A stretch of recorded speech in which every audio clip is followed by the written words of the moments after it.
Hello 11th class students. Last time हमने sets की exercise 1.2 solve की थी पिछले लेक्चर में, यानी कि कल। अब हम सेट्स के अगले ऑपरेशन पे पढ़ते हैं, अगले कॉन्सेप्ट पे। आज हम 3 कॉन्सेप्ट पढ़ेंगे इसमें। एक है यूनियन ऑफ सेट्स, दूसरा है इंटरसेक्शन ऑफ सेट्स और तीसरा है डिफरेंस ऑफ सेट्स। सबसे पहले हम देखते हैं यूनियन ऑफ सेट्स क्या होता है। कोई सेट है अगर ए और बी, तो उसका यूनियन ये होगा, जैसे मान लिया हमने सेट है 1 2 3 4 5 6 7 और बी है 3 5 7। तो अब इसका यूनियन ये होगा कि हम ए के सारे एलिमेंट्स और बी के सारे एलिमेंट्स को मिक्स कर देंगे और उसका एक सेट बना देंगे। पर जो एलिमेंट्स दोनों में रिपीट हो रहे हैं, जैसे 3 5 और 7, यहाँ भी 3 5 और 7, उन एलिमेंट्स को हम यूनियन में केवल एक ही बार लिखेंगे। सो ए यूनियन बी क्या हो गया? सारे एलिमेंट्स ए और बी के, पर जो एलिमेंट सेम है उनको सिर्फ एक बार लिखेंगे। सो 1 2 3 4 5 6 7,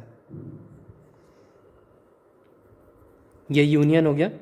जो सेम सेट हैं, सेम नंबर से 3 5 और 7, उनको सिर्फ एक एक बार लिखा है। ये हो गया ए यूनियन बी। अब इंटरसेक्शन।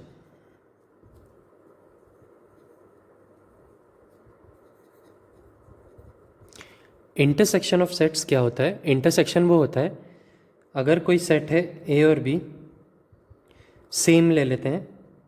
ए हो गया 1 2 3 4 5 6 7, बी हो गया 3 5 और 7।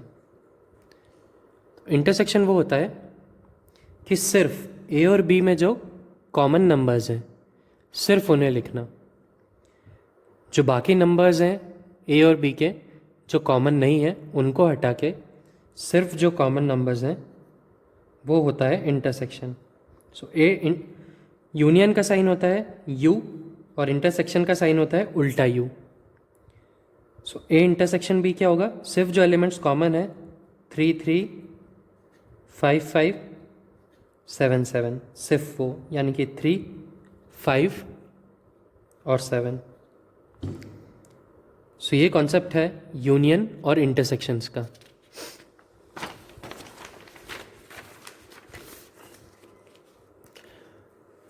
बेसिक कॉन्सेप्ट तो आपको क्लियर हो ही गया है। अब मैं कुछ आइडेंटिटीज़ की बात कर लेता हूँ, कुछ प्रॉपर्टीज़ की। सो प्रॉपर्टीज़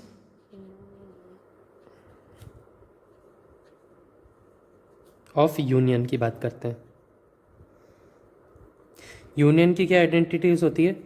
पहला तो बेसिक लॉ है कम्यूटेटिव लॉ, उसको बोलेंगे A union B is equal to B union A. यानी कि ए और बी का यूनियन करो या बी और ए का, एक ही बात है। तीसरी चीज़ है A union B union C is equal to A union B union C. इसका ये मतलब है कि अगर 3 सेट्स हैं तो हमने पहले किसी 2 सेट्स का यूनियन किया, फिर तीसरे से यूनियन किया, या फिर पहले को छोड़ के बाकी 2 को यूनियन किया, फिर तीसरे से यूनियन किया, आंसर एक ही आएगा। ये भी बेसिक एसोसिएटिव लॉ है जो नंबर्स पे आप पहले पढ़ते आ रहे हैं। अगला लॉ है ए यूनियन फाई। फाई का मतलब होता है ज़ीरो सेट, एम्प्टी सेट। ए और एम्प्टी का यूनियन करेंगे तो क्या आएगा? ए ही, क्योंकि ए के एलिमेंट्स आ गए। फाई में तो कोई एलिमेंट्स नहीं है तो सिर्फ ए के एलिमेंट्स लिखाएंगे। एक और ये हो गया A union A is equal to A. A का खुद से यूनियन करेंगे तो ए आएगा, ओके। और A union universal set. Universal set यानी कि जिसमें सारे एलिमेंट्स आ जाते हैं, ये हमने लास्ट लेसन में देखा था। ए यूनियन यू यानी universal is equal to U. Okay, अब हम कुछ इंटरसेक्शन की प्रॉपर्टीज़ देख लेते हैं।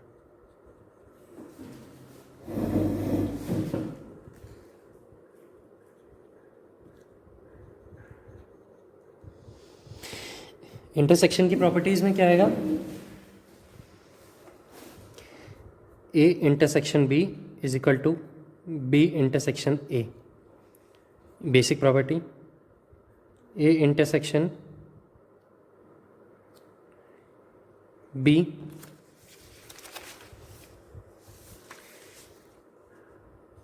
Intersection C is equal to A intersection B intersection सी।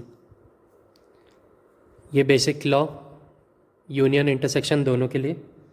तीसरा है ए इंटरसेक्शन फाई। अब फाई यानी कि एम्प्टी सेट है, इंटरसेक्शन में वो नंबर्स लिखते हैं जो कॉमन हो। तो एम्प्टी सेट और ए में कोई नंबर्स कॉमन नहीं है, तो इसका इंटरसेक्शन आता है फाई यानी कि एम्प्टी। ठीक है, ए इंटरसेक्शन ए, तो ए आएगा ही। फिफ्थ लॉ जो सबसे मेन है वो है डिस्ट्रीब्यूटिव लॉ, जिसमें यूनियन और इंटरसेक्शन दोनों काम आते हैं। वो है ए इंटरसेक्शन बी यूनियन सी।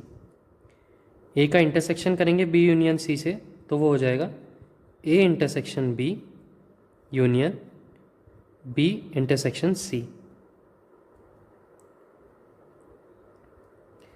तो स्टूडेंट्स, ये बेसिक प्रॉपर्टीज़ हैं यूनियन और इंटरसेक्शन की। आपको इस लेक्चर के नीचे नोट्स मिलेंगे, उसमें ये सारी प्रॉपर्टीज़ हैं, आपको लर्न करना है।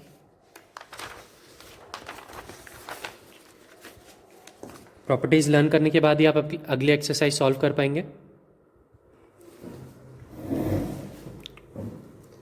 अब हम आ जाते हैं अपने नेक्स्ट चीज़ पे,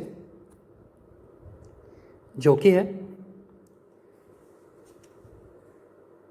डिफरेंस ऑफ सेट्स।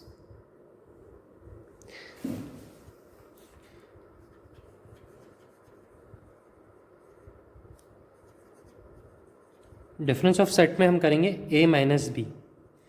ए कोई सेट है 1 2 3 4 5, बी कोई सेट है 3 5 8। तो ए माइनस बी क्या होगा? ए माइनस बी वो होगा ए के वो एलिमेंट्स